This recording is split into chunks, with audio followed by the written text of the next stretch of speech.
Okay, let's jump right into a deep dive that focuses on a figure whose legacy is so, well, it's so tied to her end that it's almost impossible to talk about her genius without also talking about her tragedy, Sylvia Plath. It's true.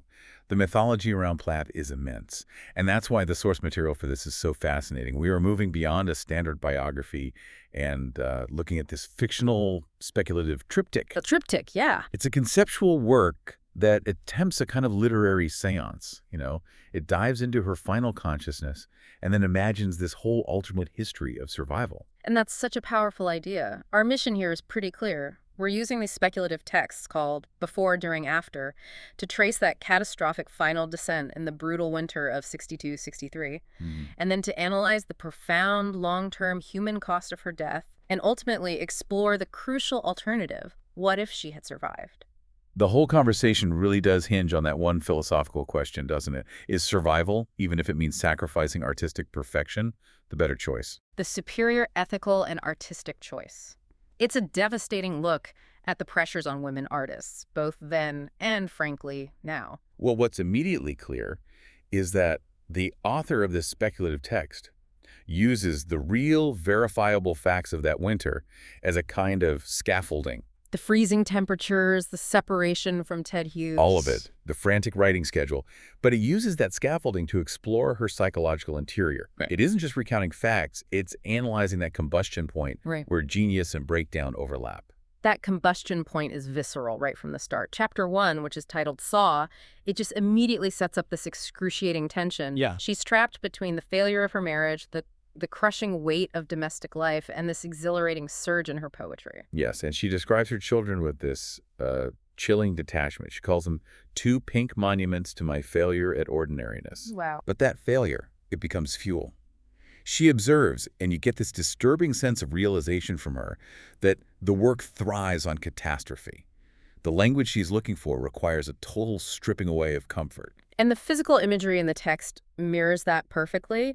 The cold isn't just weather, it's an active antagonist. Right. It says February has teeth. The milk bottles outside are wearing frost caps like Puritan widows. What an image. And then there's that recurring image of the dead bees she finds, which is such a perfect symbol of her own inertia. Everything I touch lately turns to extinction. That imagery of cold and stasis, it brings us right back to The Bell Jar, doesn't it? The novel she published just weeks before she died. Absolutely. You use that metaphor of being trapped under glass, watching the world move on while you're static and you can't breathe. Yeah. And this speculative source places her writing firmly in what she called the blue hour. Those hours between 3 and 4 a.m. Yeah, and she describes this time as the hour when the soul is loosest in its body, most ready to depart. It's a liminal space, perfect for the kind of work she was creating. The poetry that came out of that time reflects this radical, almost mechanical clarity. The source says the poems arrive like small, controlled detonation. Not just bursts of emotion, then. No, not at all. They're carefully constructed explosions of truth. They're poems that, they've given up on needing to be loved. They find a language that tastes of metal and clarity. That's the psychological engine of Ariel. This shift in focus away from just the emotional turmoil and toward the technical decisions behind her final descent, it gives you this crucial structural understanding of her decline. It does. Chapters 4 and 8 bring us these practical, chilling details. We learn she rejected help from the real-life Dr. Horder, stating plainly, I cannot afford blur right now. So the clarity for the art was prioritized over mental stability. Absolutely. It's the ultimate sacrifice to the craft.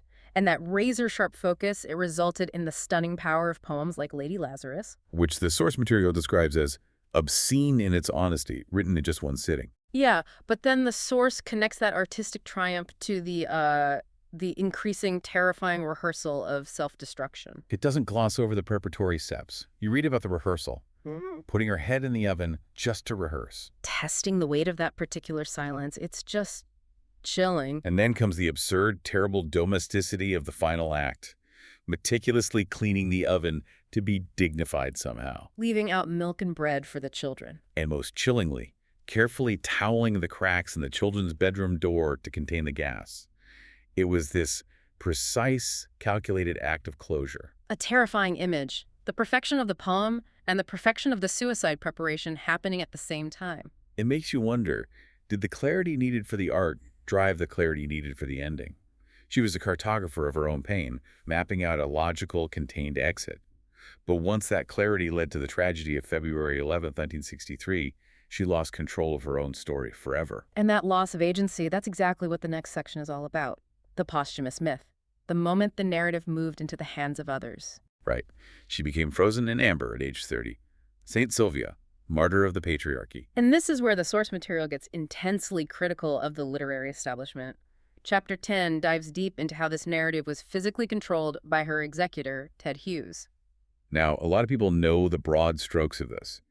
Hughes edited Ariel after her death, but the source really focuses on the intended structure she had set up. She had a very specific finality planned. She wanted the manuscript to end with the stark closure of poems like Edge and Words. Yes, focusing on the finality of death and the persistence of language. But Hughes intervened. He changed the order, removed some poems. And crucially, chose to end the collection with Wintering.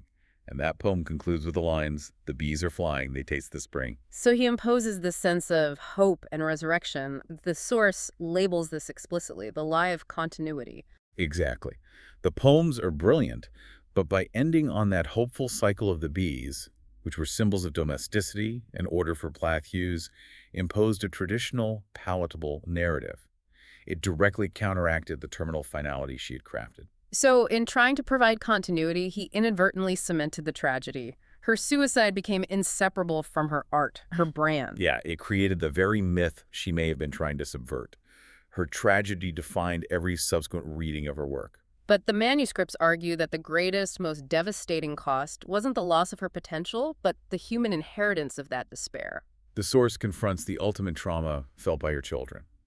And this is probably the most ethically complex and emotionally staggering claim in the entire triptych. It highlights the devastating real-life tragedy of her son, Nicholas Hughes, Who struggled throughout his life and died by suicide himself 46 years later in 2009. And the fictionalized voice of Plath in the text is utterly unequivocal on this point. It just states, the chain of causation is clear. I killed him. It forces you to take off your literary glasses and just look at the raw human cost. The source is arguing that the brilliance of the art doesn't exist in a vacuum. There's a tangible generational trauma. But, we have to challenge the source on this. That statement, I killed him, it's immensely powerful, but isn't it also a little manipulative? Is the speculative text using a real-life second tragedy to retroactively justify its own moral argument about survival? That's a really important, critical point. The source is definitely leaning on that heavy weight of causation to make its ethical case. But I think its primary function is to insist that the reader, and Plath herself, in this fictional space, can't escape the consequences by hiding behind the veil of artistic immortality. It's demanding that we confront the human price of romanticizing the tortured artist myth. Right. The idea that the suffering is the necessary price for the output. And if we connect that to the bigger picture, it leads into the analysis in Book 2 about the unwritten poems. The tragedy wasn't just the brilliance of Ariel that was achieved. It was the decades of work that were lost because she died at 30. She missed everything. The emergence of second-wave feminism, the challenge of middle age, the slow wisdom of the elder years. The source insists we missed out on poems about divorce, aging, grandmotherhood. The poems that would have come from healing and wholeness. Trading that terminal clarity for a more expansive reflection. Which brings us to our final and maybe most compelling segment, the alternate history of survival presented in Book 3, The Bell Jar Rises. This narrative begins with that what if. What if the nurse, Mrs. McCann, arrives just minutes earlier on February 12, 1963, pulls Plath from the oven, unconscious but not quite dead. And the story then chronicles this incredibly long, difficult path to recovery. It emphasizes that survival isn't some sudden cinematic realization. No, it's 2 months of hospitalization, new ECT electroconvulsive therapy, which was a standard, if controversial, treatment then, and long-term work with a fictional Dr. Boischer. And Dr. Boischer's intervention is the critical turning point in this fictional timeline. Her insight was revolutionary. She helped Plath reframe her distress, not as a personal moral failure, but as a healthy reaction to crushing societal demands. Her message was, the culture is sick, not you. That externalization of the pressure allows Plath to survive, move back to America, teach, and crucially publish Ariel while she was still alive in 1965. Which completely changes the context. It positions the work as testimony from a specific crisis, not as an instructional blueprint for how to live or end a life. However, the source doesn't allow for a purely optimistic ending, does it? It leans into the artistic dilemma. It does. Her survival, the manuscripts admit, meant the subsequent poems were less concentrated, less terminal. Later work was good but not great. So it confronts that uncomfortable, unspoken theory that we, the readers, actually benefit from the writer's suffering. Yeah. She needed the proximity to death to keep that razor-sharp edge. And that survival softened her. So she lost the explosive power of the short, perfect poem. And traded it for the long, wandering, reflective power of a different kind of artist. One who writes about endurance instead of explosion. And this is the ethical difference between fiction and survival. The text contrasts the two versions of her final poem, Edge, to give its ultimate conclusion. The original, written at the end of her life, reads, "The woman is perfected. Her dead body wears the smile of accomplishment." Perfection equals stasis. Perfection equals death. It's a harsh critique of the culture she operated in, where the perfect woman was silent and frozen. But the alternative Edge, written at the fictional age of 92, offers a completely different definition of triumph. The survival version states, "The woman is not perfected. Her aging hands still making. We are still here. It continues." We are still here. It continues. That is such a powerful rejection of the idea that death is necessary for artistic perfection. It insists that survival means accepting the messy and imperfect dailiness of continuation. And that being alive matters more than being immortal. That's the conclusion. It's the highest ethical conclusion the source can offer. The real victory isn't the brilliance achieved through extremity, but the acceptance of a long, difficult, creative life that lacks the tragic finality of the myth. So what does this all mean for us? We've traced this journey from the tragic, immediate intensity of Ariel to the quiet, difficult endurance of the hypothetical survivor. And the source material really forces us to maintain a separation. The poems are unquestionably brilliant, but that brilliance did not and could not justify the early death. That is the core takeaway, isn't it? Regarding the whole mythology of the tortured artist. The source insists that we have to reject the notion that suffering is a prerequisite for creation. It's a potent argument against artistic fatalism. It concludes that if she had survived, we would have had more poems, better poems, different poems. And those different poems would have provided a much more complex, resilient portrait of the artist. The poems she did make are a tremendous gift, born out of suffering. But when we consume works steeped in such genuine agony, what is our responsibility as readers? When we prioritize the tragic terminal work above the possibility of healing, are we inadvertently participating in the romanticization of the writer's destruction?